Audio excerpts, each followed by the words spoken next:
As the death toll continues to rise, the Maui wildfires reach a grim milestone.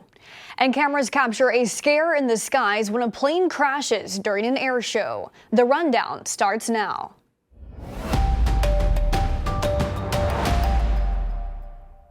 This is Straight Arrow News, bringing you unbiased, straight facts. Today is Monday, August 14th. Thanks for joining us. I'm Kara Rucker. The wildfires on the Hawaiian island of Maui are now the deadliest the U.S. has seen in more than 100 years. The death toll has increased daily since the flames first broke out nearly a week ago. At least 96 people have died. Hundreds of people are still unaccounted for.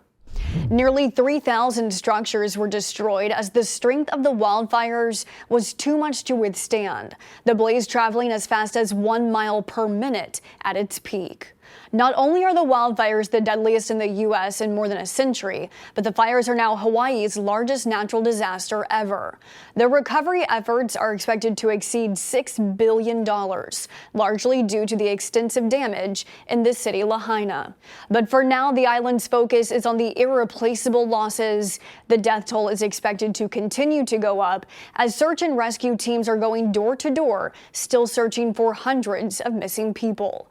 Residents on some portions of the island say there were no evacuation warnings until it was too late.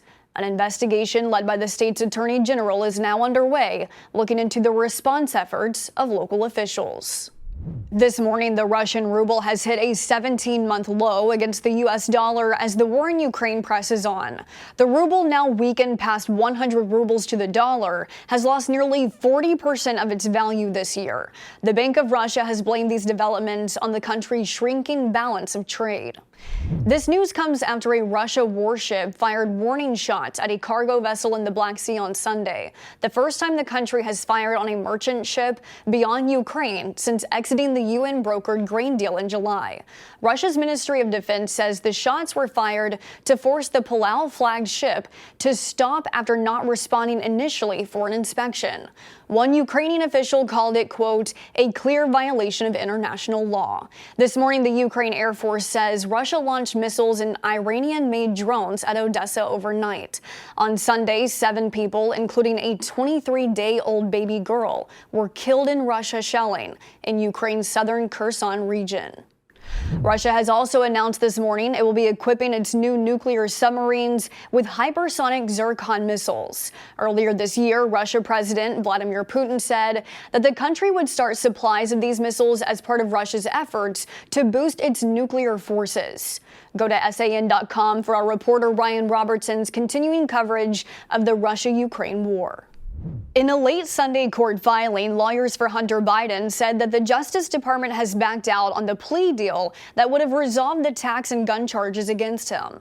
In the filing, Hunter Biden's team said prosecutors had proposed and largely dictated the language in the plea deal. At a hearing last month, Hunter Biden had expected to plead guilty to misdemeanor tax charges as part of the agreement, but pleaded not guilty instead after the judge raised questions about the deals concerning unpaid taxes and gun possession charges. Delaware federal prosecutors have said that the president's son may be headed for a criminal trial after the plea negotiation broke down. On Friday, U.S. Attorney General Merrick Garland named Delaware U.S. Attorney David Weiss a special counsel in the investigation.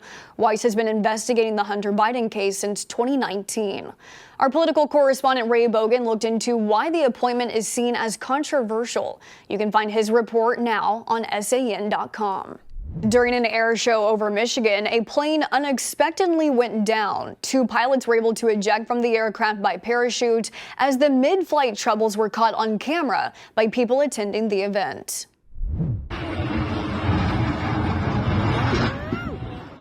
Thankfully, the pilots were able to safely land in a lake, and as for the now unmanned aircraft headed straight for the ground, it crashed at a nearby apartment complex, where miraculously no injuries were reported. The aircraft was a Russian fighter jet on display at the Thunder over Michigan Air Show. The FAA is currently investigating the cause of the crash. Sam Bankman-Fried will no longer be cozied up on house arrest. The founder of the now bankrupt crypto exchange company FTX is now headed to jail, where he is set to remain until his criminal trial begins October 2nd. A judge revoked his bail after claiming Bankman-Fried attempted to tamper with witnesses at least twice. Since his arrest in December, he's been out on a $250 million bail, staying at his parents' house in California. Finally this morning, the fight with much hype might have just been a hypothetical all along. The face-off between Mark Zuckerberg and Elon Musk, which has been highly teased since June, could be just a pipe dream after Zuckerberg accused Musk of not agreeing to a day and time to fight. Zuckerberg says Musk isn't serious and it's time to move on.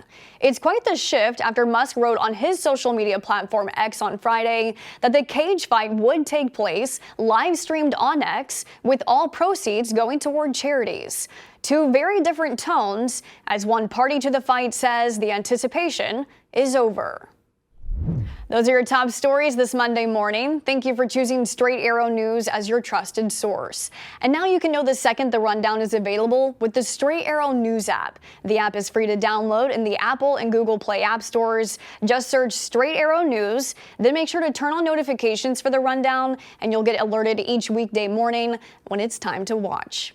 Unbiased, straight facts, that's Straight Arrow News. We'll see you back here tomorrow. Until then, I'm Kara Rucker. Have a great day.